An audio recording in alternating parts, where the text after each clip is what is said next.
let's talk about how to build trust and why exactly it is that you let it hold you back. The first thing you need to know is that trust is all about what you believe. It's also a tricky thing that we need to function in our lives. But when does it become too much? And where are the places that it can really trap us in our own mind? Now, when you think about trust, you must also consider the role that control plays in this. Many times when we are being asked to trust someone or something, we're actually being asked to let go of control of the outcome because it's no longer in our hands. We must then trust that the other person will come through for us, essentially holding up their end of the bargain. Now, depending on what you're asking of someone, this can be a difficult thing to do. Learning how to trust people in your family or in social circles can really take some time. But after a while, you generally know what to expect from people.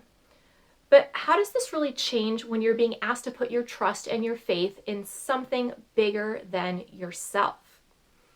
Now, in life, we're presented with opportunities or inspiration to create change.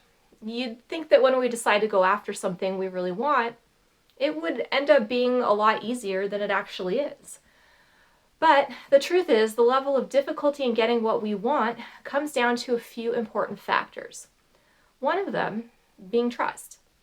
Now, jumping into the unknown can seem scary for a lot of people. And unfortunately, it's this level of bravery that is being asked of us. So, why does trust really hold us back? What's happening here? So there are a few factors to consider when we look into why it's so hard for us to trust the universe to catch us when we take a leap of faith into the unknown. The first reason we're going to talk about today, number one, control. Having trust that things will turn out the right way for us can feel impossible, and many of us will hold ourselves back from taking action unless we can guarantee the outcome. This in itself directly sets us up for failure. We learn lessons from everything that goes right and everything that goes wrong in our lives. But by holding ourselves back in this way, we're really pushing ourselves away from necessary events and adversities that will build our strength and our character. The truth about control is that we have none.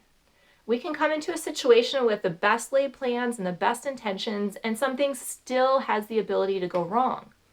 The only power that we have over ourselves is how we choose to react to what's being presented directly in front of us. Now, the sooner you stop fighting with your life and creating unnecessary resistance, the sooner things will flow in the proper direction. Something you might want to ask yourself is what you really have control over and what you don't. And then see how much of a risk you really feel comfortable taking, and then just go from there. Now, everyone has different life situations and safety nets, so you have to make educated choices for yourself on a case-by-case basis. All right, so let's talk about the second thing. It's over-directing. What is this? Well, when we are faced with a situation, problem, or opportunity, we decide in our mind how it needs to be handled. But how many different ways in life are there to accomplish the same thing? Now, a hairstylist, for example, can use a different pattern or technique than the stylist in the chair next to her and still achieve the same end result. So why are we making our successes contingent on a specific outcome or a specific set of rules? When you allow things to move more freely, it's easier for the universe to shift you towards the correct path. It's important to remember that your way is not the only way. Now, look at the areas where you might be practicing this behavior and see where you can be more flexible with your thought patterns. Ask yourself if there is maybe an alternative way to get the same results. Now, number three, expectations. When we dive into a situation or a new venture, we have expectations of how things are going to play out. It's just the way it works. In essence, our trust becomes the expectation. So this is an automatic thing that most people do without thinking about it. However, having expectations inevitably leads to disappointment, especially since life doesn't always turn out the way we want it to, or how we think it will. Now, this is all part of the excitement and the frustration of being alive.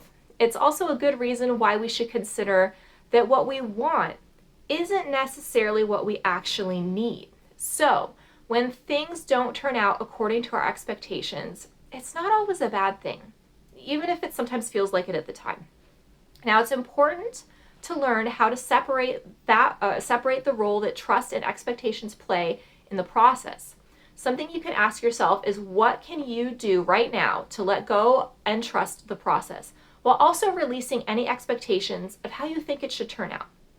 Now, if you're interested in learning how to foster trust, you can check out my other video about this. I'll drop a link in the comments section for you guys for anyone who's interested. But until next time, thank you guys so much for watching, and stay beautiful.